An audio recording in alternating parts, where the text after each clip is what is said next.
نحمده ونصلي على رسوله الكريم أما بعد فأعوذ بالله من الشيطان الرجيم بسم الله الرحمن الرحيم يا أيها الذين آمنوا عليكم أنفسكم لا يضركم من ضل إذا اهتديتم صدق الله العظيم. مٹ چکا ہے آج ملت کی خلافت کا نشان، مٹ چکا ہے آج ملت کی خلافت کا نشان، مدت و محکوم تھا جس کا یہ سارا خاکداں، عالم اسلام پر ہے قبضہ نصرانیہ، خاک آسا ہو رہی ہے شوکت اسلامیہ. محترم سامعین اعظام اور صدر جلسہ، آج کی اس سالانہ اجلاس میں میری تقریر کا عنوان ہے مسلمانوں کے خلاف صلیبی و صہیونی سازشیں. حضرات گرامی، آج کی اس کائنات ارضی پر تاریخ اسلام کی 1400 صدیاں گزر گئی، لیکن ابھی تک اسلام اور مسلمانوں کے خلاف ہونے والی صلیبی و صہیونی سازشیں ختم نہیں ہوئی.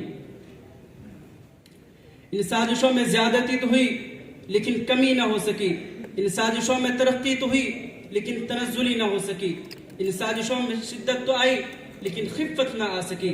16ویں صدی عیسوی تک یہود و نصارہ تنہا مسلمانوں کے خلاف سازشیں رچتے رہے، لیکن جب 17ویں صدی عیسوی میں یہود نے عیسائیوں کے مذہبی مرکز یعنی پاپائیت کو اپنی سازش کا نشانہ بنایا اور عیسائیوں کو مذہب سے بیزار کر کے الحاد و زندقہ کے غار میں دھکیل کر انہیں اپنا ہم نوا بنا لیا، تو اب یہود و نصارہ دونوں متحد ہو کر میدان میں مسلمانوں کے خلاف آ گئے.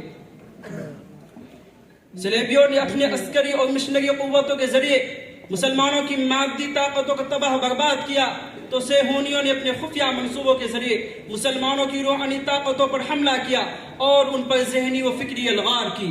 چنانچہ لارڈ میکالے نے بر صغیر میں فرنگی نظام تعلیم کے ادارے قائم کیے اور مسلمانوں کے ذہن و افکار اور تہذیب و اخلاق میں ایسا انقلاب برپا کیا کہ ان اداروں سے نکلنے والے نام کے تو مسلمان ہوتے لیکن ذہن و افکار کے اعتبار سے انگریز. محترم سامعین اعظام، صلیبی و صہیونی سازشیں اسی پر ختم نہیں ہوا بلکہ مسلمانوں کے جذبات کو مجروح کرنے اور انہیں بے حس بنانے کے لیے جناب محمد عربی صلی اللہ علیہ وسلم پر متعدد فلمیں بنائی گئی. چنانچہ آپ صلی اللہ علیہ وسلم کی سیاسی زندگی پر دے مسیح نام کی ایک فلم بنائی گئی. قیامت کے اولاق مناظر کو پیش کرنے کے لیے، اسلامی جزا و سزا کو غلط ثابت کرنے کے لیے دا اینڈ آف ٹائم نام کی ایک فلم بنائی گئی. قرآنی احکام کو خلاف فطرت بتانے کے لیے دا ہولی قرآن نام کی ایک فلم بنائی گئی. اسلامی احکام کا مذاق اڑانے کے لیے فتنہ نام کی ایک فلم بنائی گئی.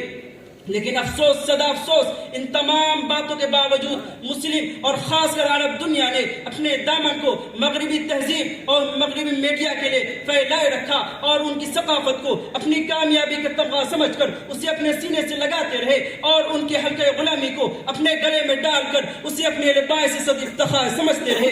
مسلمانوں کی اسی ضب و علی کو دیکھ کر مولانا ظفر علی خان مرحوم نے کہا تھا، غیروں کی غلامی پہ رضامند ہوا تو، مجھ کو تو گلا تجھ سے ہے یورپ سے نہیں ہے.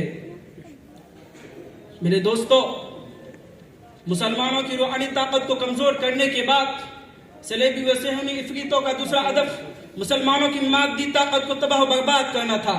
چنانچہ یوں تو 19ویں صدی ہی میں یہود نے تسخیر عالم اور عظیم تک اسرائیلی ریاست کے قیام کا منصوبہ بنا لیا تھا اور اس پر کسی قدر عمل درآمد شروع بھی کر دی تھی.